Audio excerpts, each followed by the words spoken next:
Y nosotros decimos que un producto resuelve problemas y... en inglés, perdón. Entonces, cuando digo que resuelve problemas, siempre pregunto, ¿en todas las apps se resuelve un problema? O sea, Uber, ¿qué resuelve? Llegar de punto A a punto B, ¿no? ¿Qué resuelve Tinder? No hace falta decirlo. Entonces, los productos tienen que estar bien la función y bien la forma, ¿no? Y eso es donde se genera esto que está buenísimo y realmente los productos empiezan a ser lo que son. Entonces, ¿qué es lo importante de esto? Que está en todos lados. O sea, productos y UX están en todos lados y podemos empezar a transferir. Este es el ejemplo más clásico que pone todo el mundo.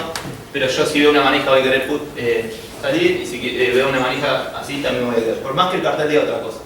Entonces tiene que ver con esto de la forma que les estaba contando. Y todo se puede mejorar, ¿no? Entonces, de vuelta. Esto es más simple, entiendo que tengo que empujar, que tengo que tironear. Y también los malos diseños pueden llegar a matar. No quiero bardear a nadie, si alguien me ocurre este proyecto en el Banco de Galicia, no me asesinen. Esto, les cuento una mini anécdota. Nosotros empezamos a laburar para el Banco de Galicia hace 2 años y habían hecho un gran estudio de investigación para llegar a este resultado, que era la primera app que hizo el Banco de Galicia. La investigación, cuando nos pusimos a preguntar sobre qué fue la investigación, no fue orientada a los usuarios. Entonces su investigación fue de los benchmarkings del banco, de qué se hace, de cómo se puede mejorar algo en FinTech. Y de repente lo que empezamos a ver es que se puede mejorar esto un montón, ¿no? Y simplemente hay que hablar con los usuarios. Obviamente nosotros empezamos a romper todo el banco, porque es un poco lo que nos propusimos y para los que nos contrataron. Entonces simplemente rediseñamos toda la app, hicimos muchos testeos, todo, y nos dimos cuenta que la app en realidad, por ejemplo en este caso, que la interfaz tenía que ser algo totalmente simple y tenía que estar orientado 100% a operar, ¿no? Entonces cuando lo orientamos 100% a operar y a pagar cosas, a poder transferir, a todo eso, tuvimos una gran pelea con el departamento de marketing que era tipo, y no transfiere la marca Galicia. Pero cuando hacíamos los testeos de usuarios y los filmábamos y la gente cuando terminaba el testeo decía, che, me la puedo bajar ya la app, íbamos y les mostramos eso y tipo, entienden que el laburo nuestro no es subjetivo, es algo objetivo lo que estamos haciendo. Entonces esto tiene que cumplir ciertos requisitos. Entonces como que tratamos de ir al fondo de qué es lo que quieren los usuarios y tratar de bajarlo un poco, ¿no? Si alguien usa la app de Galicia y nos odia, no nos putee, hay un departamento de sistemas y es un quilombo también. Eso ya un poco nos pasa, ¿no? Y como les venía contando, ¿no? Por ejemplo, esto fue lo de transferencias, ¿no? Esto fue el prototipo que hicimos para hacer transferencias. Transferencias bancarias, para los que usan apps de otros bancos, es un gran quilombo, o sea, te preguntaban muchísimas cosas y esto lo tenían dividido en 12 pasos. Te preguntaba a quién querías transferir, te preguntaba quién eran, por qué motivo querías transferir. Y un poco nosotros empezamos a simplificar todo, ¿no? Puedes usar la gente que ya le transferiste, algunas decisiones ya empezamos a tomar por el usuario, por ejemplo, nos dimos cuenta a nivel tipo análisis que todo el mundo cuando le preguntaban por qué estaba haciendo una transferencia, le decían que ponía varios, ¿no? Entonces nadie quería aclarar por qué estaba haciendo la transferencia. Entonces estamos por default tipo varios, y eso ya no lo preguntamos más. Y empezamos a como unificarlo y a hacerlo en 2 pantallas. Y de vuelta, estas son cosas que tuvimos muchas peleas con también la parte técnica para hacer esto, porque no podía estar esto en la misma pantalla, porque hacía un recuento de la base de datos, pero bueno, empezamos a trabajar y así como vieron este flow, hay 490 dentro de la app que tuvimos que trabajar muy a fondo. Entonces, el diseño del producto puede cambiar mucho, ¿no? Perdón que me pongo sentimental. Pero bueno, esta es una frase del señor, que en paz descanse, que dijo, tu vida en un bolsillo en el 2007. Entonces, ¿qué es lo que hace un producto realmente que esté copado, ¿no? Y que realmente funcione? Un poco lo que vienen los clientes, y yo creo que a veces esto, muchos pecamos es de que sea funcional, ¿no? Que realmente yo agarre y funcione.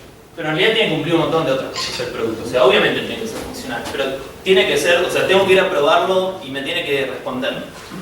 Tiene que ser usable, o sea, porque por más que sea horrible, o sea, no es que va a ser más usable, o sea, tiene que estar bien armadito.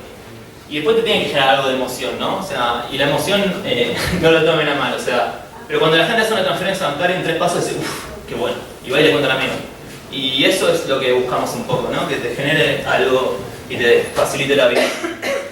Entonces un poco lo que terminamos haciendo nosotros es agarrar a todos los usuarios, sacarle todos los insights y bajamos todo esto a un gran roadmap de producto que vamos a ir haciendo en etapas y vamos a ir lanzando en etapas.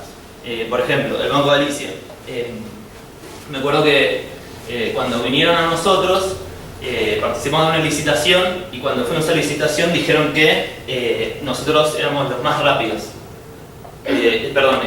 Sí, los más rápidos, que en 6 meses íbamos a lanzar la primera versión de la app. Y vinieron a nosotros y dijeron, mirá, todo el mundo dijo 1 año y medio. Y nosotros decimos, no, en 1 año y medio te la voy a tener funcionando espectacular la app, pero en 6 meses te lanzo la primera versión con las features más principales, transferencias bancarias, pago de tarjeta de crédito, pago de servicios, con lo que necesita la gente y después voy sumando. Por ejemplo, toda la parte de inversiones era un laburo gigante. Entonces eso un poco se dejó para atrás. Entonces cuando hablamos el roadmap de Galicia fue tipo, bueno, ponemos un milestone que a los 6 meses lanzamos esto. Después hacemos 2 meses más y lanzamos esto, chequeamos que todo lo que hicimos esos 6 meses esté bien y encima vamos haciendo una nueva feature. Y así es como fuimos armando todo el roadmap y vamos lanzando tipo features, mejoras y todo. Si Dios quiere, vamos a lanzar el home banking. Ya está la beta privada. Tenemos la beta privada, pero ¿a cuándo va a salir al público? En el próximo mes. Y entonces es como que queremos ver realmente cuando lo empiezan a usar los usuarios es cuando empezamos a medir, ¿no? Entonces, empatía es lo que necesitamos, ¿no? Tenemos que realmente terminar de entender al usuario. Entonces, ¿cómo es este proceso? Tuve la suerte de viajar, ir a una conferencia donde estaba Julie Su, que era VP de producto de Facebook, y claramente la cagué de preguntas. Y una de las preguntas que le hice, porque ella hablaba siempre, ¿no? Que hay que iterar, que hay que elaborar, que hay que tirar cosas a la basura, que superar la frustración, o sea, trataba mucho de eso la charla, y después un montón de cosas muy específicas de Facebook. Y en un momento yo le pregunté, digo, bueno, si esto iterar, ¿cómo es este proceso? Y bueno, lo que me acordé que me dijo es esto, ¿no? Entonces me describió el proceso como algo impreciso, iterativo, que resuelve un problema funcional con una solución formal. Y ahí es como medio que me enamoré de esta definición y de este proceso y... Bueno, no puedo hacer las dos cosas. Y, ¿cómo se dice? Y nada, empecé a aplicarlo un poco y a ver... Entonces empecé a elaborar esto del impreciso, ¿no? Y a investigar esto, ¿no? Y ahora vamos al título de la charla porque todo el mundo se debe estar preguntando por este método científico. Entonces me puse a investigar un poco a ver esto de la imprecisión, ¿no? ¿De dónde viene? O sea, nosotros hacemos productos pero no sabemos si la gente realmente va a estar feliz usándolo. O sea, realmente tenemos que hacerlo, testearlo, salir a la calle, verlo. Pero yo no es que tenga una bola de cristal que digo, sí, esto le va a encantar a la gente. Entonces, ¿de dónde viene esta teoría? Y cuando me puse a investigar todo esto, empecé a descubrir que el método científico funciona así. Alguien hace una pregunta y alguien la responde. Entonces, che, podemos ir a Marte y vamos a investigarlo. Y hacen toda la investigación gigante a ver si pueden ir a Marte, ¿no? Y este es el método científico. Y el método de producto es lo mismo. Un problema y tengo una solución, ¿no? Eso vuelve a lo que estaba contando antes. Y de este problema, de esta solución, nada, cómo encuentro el problema y cómo lo resuelvo, ¿no? Y un poco lo que empezamos a hacer, el método científico es este.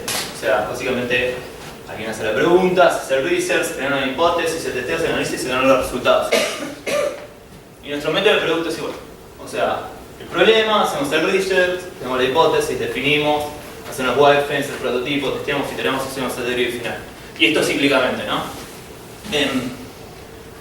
Entonces, acá está un poco más explayado, ahora voy a hablar específicamente del producto.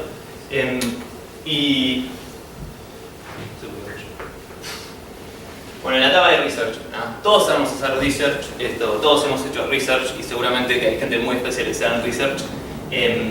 Pero por ejemplo, cuando nosotros cuando laburamos para startups, a veces son productos o mercados o nichos que nosotros no tenemos ni idea y hay que ponerse a investigar. Este es un caso muy loco de una startup que nos contactó, se llama Bunchet, la startup, se llama Bunchet, y teníamos que hacer una app para reservar camionetas, básicamente, era eso. En un mundo como Estados Unidos, la gente a través de la app puede reservar camionetas. Entonces empezamos a investigar sistemas de reservas, cómo habían hecho, apps que hacían cosas parecidas y encontramos nichos muy locos como Turo, que es una startup que es como un Airbnb de autos, o sea, yo alquilo mi auto, y queríamos ver cómo era todo el sistema de reservas, cómo hablaban, y de repente encontramos esta startup muy loca que le va muy bien, que levantó mucha guita, se llama Silvercar, que básicamente podés alquilar Audis A4 plateados. Y esa es toda la... Pero estaba muy bien hecha, O sea, esta era toda parte de la app, estaba como muy bien resuelta. O sea, el sistema de reservas de esa app está muy bien hecho. Y ahí es donde, nada, tenemos que empezar a investigar, encontrar estos nichos, ver patrones que se usan en reservas y todo eso. También un poco tenemos que terminar de entender a quién va a apuntar esta plataforma, pero claramente no es lo mismo hablar a un consumidor que a una empresa. Y lo que pasa con consumidores es que hay que investigar bien qué target de consumidores, qué gente lo va a usar, un poco armar la parte demográfica. Y acá es donde empezamos a jugar un poco y empezamos a hacer estos user stories o proto-personas. Y cuento user stories y proto-personas y los separo en dos porque nosotros a veces nos pasa que estamos haciendo un producto desde cero. Y cuando hacemos un producto desde cero, no tenemos información, o sea, no tenemos ninguna analytics, no tenemos nada. Entonces un poco tenemos que imaginarnos a esta persona. Y lo hacemos como un ejercicio que nos sirva para después tomar otras decisiones.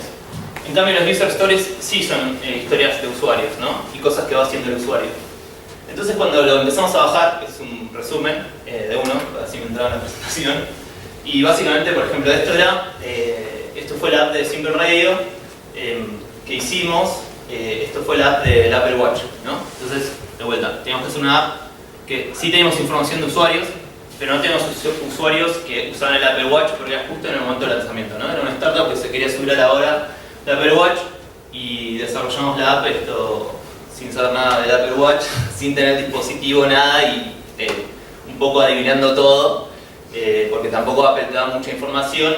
Entonces, un poco terminamos bajando las historias de los usuarios para que nos ayude a tomar decisiones, ¿no? Esto es una decisión que tomamos, que ahí van a ver la feature. Por ejemplo, en el Apple Watch, o sea, vos cuando levantabas tenías una cosa que se llama glance, que básicamente era cuando se prende, y ahí teníamos que ver, tipo, qué hacíamos, si estaba el botón de play, si estaba esto, no sé qué. De repente había una persona, un usuario, que tenía solo un favorito y solo quería apretar el play y el pausa. Otro que quería la lista porque tenía varios radios y escuchaba varios programas y quería, como se dice, cambiar entre programas.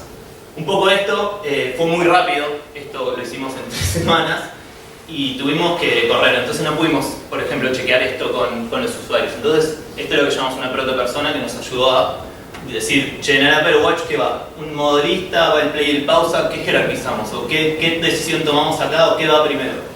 Y un poco fuimos por la versión lista. Después lo testeamos y fue mucho mejor. O sea, fue muy bien la versión lista. Acá empezamos a hacer el Customer Journey.